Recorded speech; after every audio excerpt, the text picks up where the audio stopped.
Hello guys! Ngayon magluluto po tayo ng ginisang upo na may fried tofu. At ito po ang mga sangkap. Mantika, bawang at sibuyas, patis, mga pampalasa, ang fried tofu at ang ating upo. Sa mainit na mantika, igisa ang bawang at sibuyas.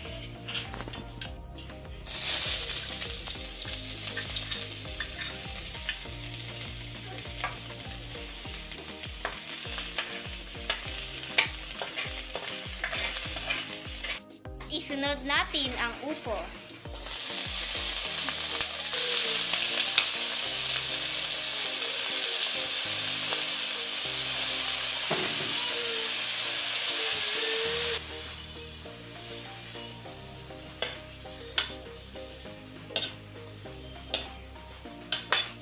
Maglagay ng mga pampalasa.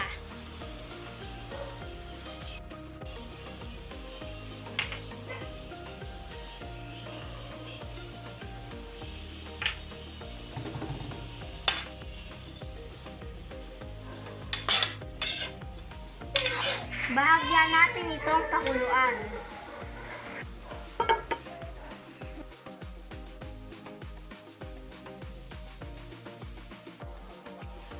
Ng tubig.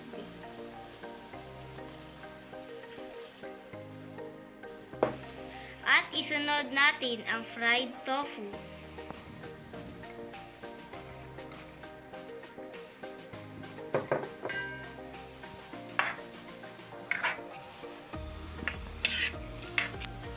At hintayin natin itong kumulo at luto na.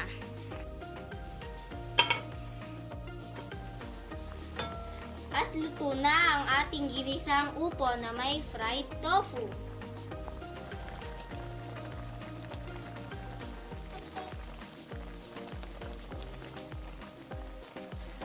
At ito na po ang aking niluto na ginisang upo na may fried tofu.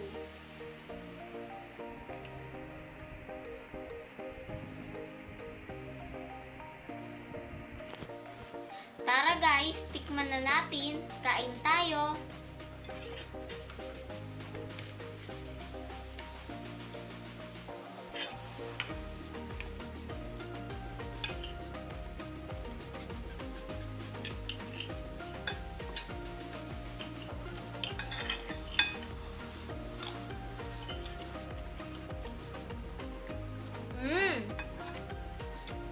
Ang sarap.